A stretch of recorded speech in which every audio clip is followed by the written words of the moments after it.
చాలా గరీబ్ పరిస్థితిలో బోనం కుండలు ప్రత్యేకత. ఎట్లెట్లా జనరేషన్ మారుతుంటే వెండి బోనం చేస్తున్నారు, బంగారు బోనం చేస్తున్నారు. అప్పుడు మన దగ్గర పైసలు లేకుండా, మన దగ్గర లేకుండా ఎట్లా ట్రెండ్ మారుతుంటే అట్లా. అసలు అమ్మవారికి పూర్వకాలం నుంచి బంగారు బోనంలో ఎవరు అన్నం పెట్టారు, ఎవరు పెట్టలేదు. వెండి బోనంలో ఎవరు అన్నం పెట్టారు, ఎవరు పెట్టారు. ఇత్తడి బిందెలు, ఫేసెస్, ఇవన్నీ ఇప్పుడు ఎట్లెట్లా జనరేషన్ ఎట్లా ట్రెండ్ మారుతుందో, ఎట్లా బోనం మారుతుందో అట్లా డిజైన్లు అట్లాంటి బట్టలతోని గాని అవిటితోని గాని అట్లా శివశక్తులు కూడా మారిపోతాయి. చిన్న మాట, మీరు నన్ను క్వశ్చన్ అడిగారు, నేనే గవర్నమెంట్ గానీ ప్రతి ఒక్కరిని అడుగుతాను. పూర్వకాలంలో పచ్చి కుండలో పెట్టే బోనం ఇప్పుడు బంగారు బోనంలో ఎందుకు ఎక్కిస్తున్నారు? అంటే పచ్చి కుండలో పెట్టిన బంగారు బిందులో పెట్టినా కూడా అమ్మకి ఎక్కుతుందా? అదే నేను అంటున్నాను. పచ్చి కుండలు ఆనవాయితీ ప్రకారంగా పచ్చి కుండల్ని మనం చేయాల్సింది బోనం. దానికి ఏంటి మెరుపులు గిరుపులు అన్ని ఏదో పెట్టి, దానికి ఏంటి బిల్లలు పెట్టి ఏదో చేస్తున్నారు బిందెలలో పెట్టి. కానీ వాస్తవానికి కుండలనే కదా చేయాల్సింది. వాస్తవానికి 100% మట్టి కుండలోనే ఆమెకు ఆనందం. మరి ఇప్పుడున్న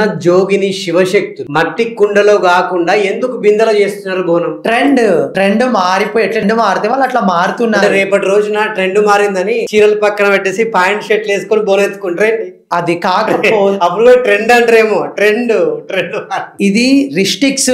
మా శివశక్తుల సంఘం గాని పెద్దవారు గాని ఒక సంఘం పెట్టి బోనం అంటే ఇదే, మీరు ఇలానే చెయ్యాలి అన్నుంటే ఇప్పుడు ఈ పరిస్థితి ఉండకపోతుండే కదా. అవును.